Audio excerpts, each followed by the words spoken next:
श्रीमद् भागवत महापुराण स्कंद 8 कथा 16। श्री सुखदेव जी कहते हैं, परीक्षित, जब देवता इस प्रकार भाग कर छिप गए और दैत्यों ने स्वर्ग पर अधिकार कर लिया, तब वेद माता देव माता अदिति को बड़ा दुख हुआ। वे अनाथ सी हो गईं। एक बार बहुत दिनों के बाद जब परम प्रभावशाली कश्यप मुनि की समाधि टूटी, तब वे अदिति के आश्रम पर आए। उन्होंने देखा कि ना तो वहाँ सुख शांति है, न किसी प्रकार का उत्साह, न सजावट ही। परीक्षित, जब वे वहाँ जाकर आसन पर बैठ गए और अदिति ने विधि पूर्वक उनका सत्कार कर लिया, तब वे अपनी पत्नी अदिति से, जिनके चेहरे पर बड़ी उदासी छाई थी, बोले, कल्याणी, इस समय संसार में ब्राह्मणों पर कोई विपत्ति तो नहीं आई है। धर्म का पालन तो ठीक ठीक होता है। काल के कराल काल में पड़े हुए लोगों का कुछ अमंगल तो नहीं हो रहा। प्रिय, गृहस्थ आश्रम तो लोग योग नहीं कर सकते, उन्हें भी योग का फल देने वाला है। इस गृहस्थ आश्रम में रहकर धर्म, अर्थ और काम के सेवन में किसी प्रकार का विघ्न तो नहीं हो रहा। यह भी संभव है कि तुम कुटुंब के भरण पोषण में व्यग्र रही हो, अतिथि आए हो और तुमसे बिना सम्मान पाए ही लौट गए हो। तुम खड़ी होकर उनका सत्कार करने में असमर्थ रही हो। इसी से तो तुम उदास नहीं हो रही। जिस घरों में आए हुए अतिथि का जल से भी सत्कार नहीं किया जा सकता, और वे यदि ऐसे ही लौट जाते हैं तो वे घर अवश्य ही गीदड़ों के घर के समान है। प्रिय, संभव है मेरे बाहर चले जाने पर कभी तुम्हारा चित्त उद्विग्न रहा हो और समय पर तुमने हविष्य से अभियों में हवन न किया हो। सर्वदेव में भगवान के मुख हैं ब्राह्मण और अनिगृहस्थ पुरुष। यदि इन दोनों की पूजा करता है तो उसे उन लोगों की प्राप्ति होती है जो समस्त कामनाओं को पूर्ण करने वाला है। प्रिय, तुम तो सर्वदा प्रसन्न रहती हो, परंतु तुम्हारे बहुत से लक्षणों में मैं देख रहा हूँ कि इस समय तुम्हारा चित्त अस्वस्थ है। तुम्हारे सब लड़के तो कुशल मंगल है ना? अदिति ने कहा, भगवान, ब्राह्मण, गौ, धर्म और आपकी यह दासी सब सकुशल है। मेरे स्वामी, यह गृहस्थ आश्रम हो अर्थ, धर्म, काम की साधना में परम सहायक। प्रभु, आपके निरंतर स्मरण और कल्याण कामना से अग्नि, अतिथि, सेवक, भिक्षुक और दूसरे याचकों का भी मैंने तिरस्कार नहीं किया। भगवान, जब आप जैसे प्रजापति मुझे इस प्रकार धर्म पालन का उपदेश करते हैं, तब भला मेरे मन की ऐसी कौन सी कामना है जो पूरी न हो जाए। आर्यपुत्र, समस्त प्रजा, वह चाहे सत्वगुणी, रजोगुणी, तमोगुणी, आपकी ही संतान है। कुछ आपके संकल्प से उत्पन्न हुए हैं और कुछ शरीर से। भगवत, इसमें संदेह नहीं है कि आप सब संतानों के प्रति, चाहे असुर हो या देवता, एक सा भाव देखते हैं। सब है, तथापि स्वयं परमेश्वर भी अपने भक्तों की अभिलाषा पूर्ण किया करते हैं। मेरे स्वामी, मैं आपकी दासी हूँ। आप मेरी भलाई के संबंध में विचार कीजिए। मर्यादा पालक प्रभु, शत्रुओं ने हमारी संपत्ति और रहने का स्थान तक छीन लिया है। आप हमारी रक्षा कीजिए। बलवान दैत्यों ने मेरे ऐश्वर्य, धन, यश और पद छीन लिया है तथा हमें घर से बाहर निकाल दिया है। इस प्रकार मैं दुख के समुद्र में डूब रही हूँ। आपसे बढ़कर हमारी भलाई करने वाला और कोई नहीं है। इसलिए मेरे हितैषी स्वामी, आप सोच विचार करके संकल्प से ही मेरे कल्याण का कोई ऐसा उपाय कीजिए जिससे कि मेरे पुत्रों को वे वस्तुएं प्राप्त फिर से हो जाए। श्री सुखदेव जी कहते हैं, इस प्रकार अदिति ने जब कश्यप जी से प्रार्थना की, तब वे कुछ बोलते हैं, बड़े आश्चर्य की बात है। भगवान की माया भी कैसी प्रबल है। यह सारा जगत स्नेह की रज्जुओं से बंधा है। कहाँ यह पंचभूतों से बना हुआ अनात्मा शरीर और कहाँ प्रकृति से परे आत्मा। न किसी का कोई पति है, न पुत्र, न संबंधी। मोह ही दुख मनुष्य को नचा रहा है। तुम संपूर्ण प्राणियों के हृदय में विराजमान अपने भक्तों के दुख को मिटाने वाले जगत गुरु वासुदेव की आराधना करो। वे बड़े दीन दयालु हैं, अवश्य ही तुम्हारी कामनाएं पूर्ण करेंगे। मेरा यह निश्चय है कि भगवान की भक्ति कभी व्यर्थ नहीं होती। इसके सिवा कोई दूसरा उपाय नहीं है। तब अदिति ने पूछा, भगवान, मैं जगदीश्वर भगवान की आराधना किस प्रकार करूं जिससे वे सत्य संकल्प प्रभु मेरे मनोरथ पूर्ण करें। पतिदेव, मैं अपने पुत्रों के साथ बहुत ही दुख भोग रही हूँ। जिससे वे शीघ्र ही मुझ पर प्रसन्न हो जाए। उनकी आराधना का सही विधि बताइए। तब कश्यप जी ने कहा, देवी, जब मुझे संतान की कामना हुई तब मैंने भगवान ब्रह्मा जी से ही बात पूछी थी। उन्होंने मुझे भगवान को प्रसन्न करने वाले जिसका उपदेश दिया था, मैं वही तुम्हें बतलाता हूँ। फाल्गुन के माह में शुरू में पक्ष में यानी शुक्ल पक्ष में 12 दिन तक केवल दूध पीकर रहो और परम भक्ति से भगवान कमल नयन की पूजा करो। अमावस्या के दिन यदि मिल सके तो सूअर की खुदी हुई मिट्टी से अपना शरीर मलकर नदी में स्नान करो। उसमें यह मंत्र पढ़ना चाहिए, हे देवी, प्राणियों को स्थान देने की इच्छा से बराह भगवान ने रसातल से तुम्हारा उद्धार किया था। तुम्हें मेरा नमस्कार है। तुम मेरे पापों को नष्ट कर दो। इसके बाद अपने नित्य और नैमित्तिक नियमों को पूरा करके एकाग्रचित्त से मूर्ति, वेदी, सूर्य, जल, अग्नि और गुरुदेव के रूप में भगवान की पूजा करो और इस प्रकार स्तुति करो, प्रभु आप सर्वशक्तिमान है, अंतर्यामी है, अब आराधनीय है। समस्त प्राणी आप में और आप समस्त प्राणियों में निवास करते हैं। इसी से आपको वासुदेव कहते हैं। आप समस्त चराचर जगत और उसके कारण के साक्षी है।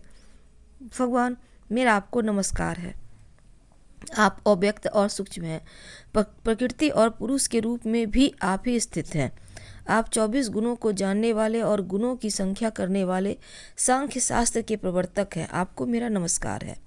आप वह यज्ञ हैं जिनके प्रायनी और उदयनी ये 2 कर्म सिर हैं।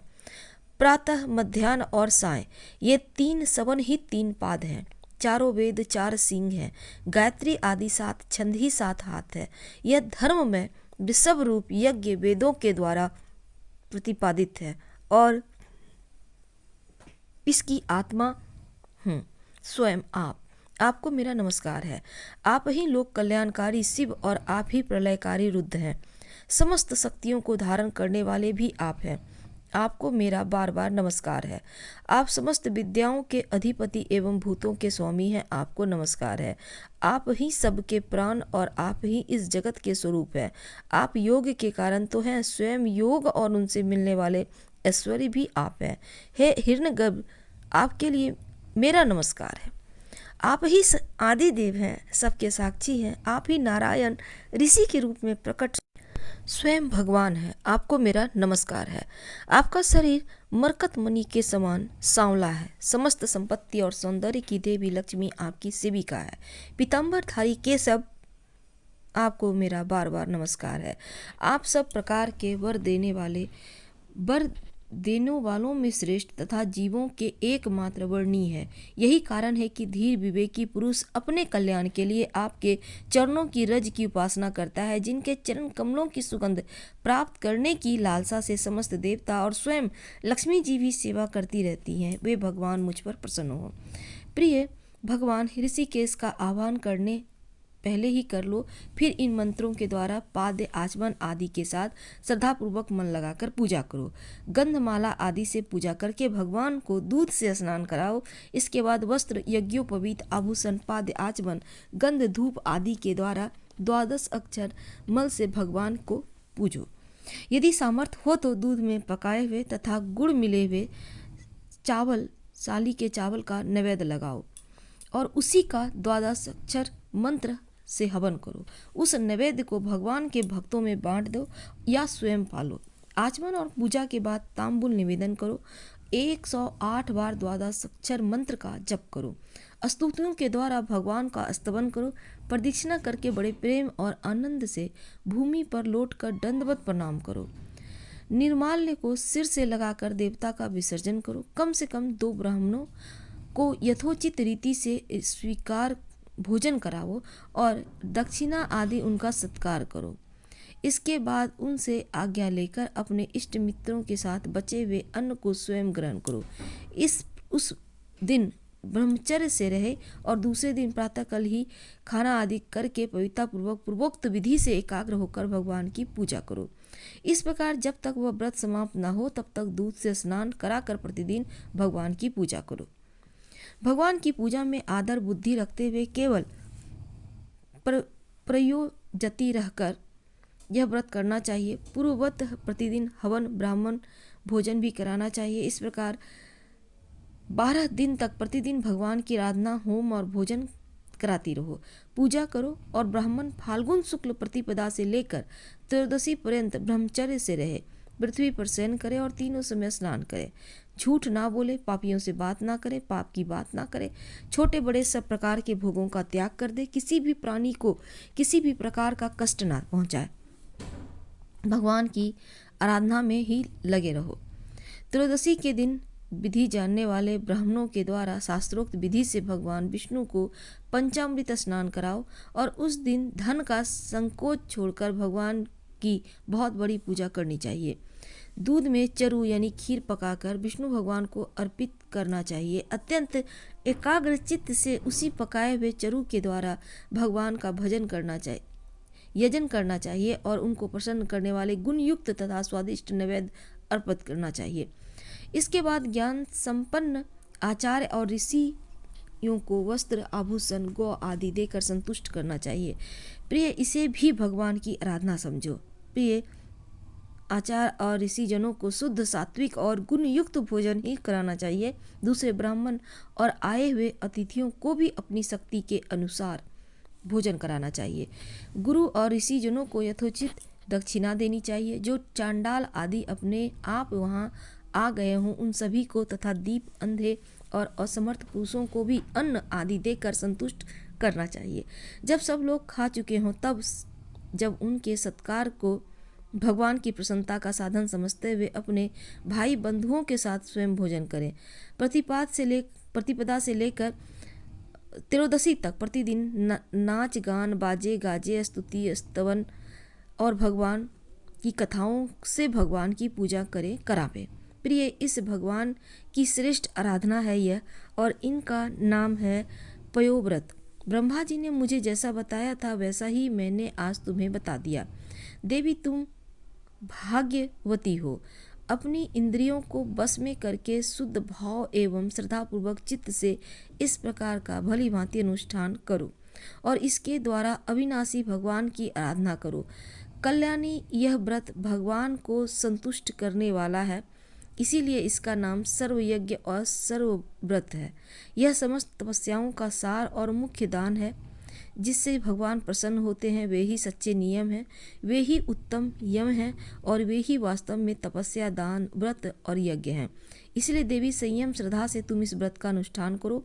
भगवान शीघ्र ही तुम पर प्रसन्न होंगे, तुम्हारी अभिलाषा को पूरी करेंगे। श्रीमद् भागवत महापुराण स्कंदाठ अध्याय 16 समाप्त हुआ। हम आपसे कल मिलेंगे अगले अध्याय के साथ। पसंद आ रहा हो तो लाइक कर सब्सक्राइब करें। धन्यवाद।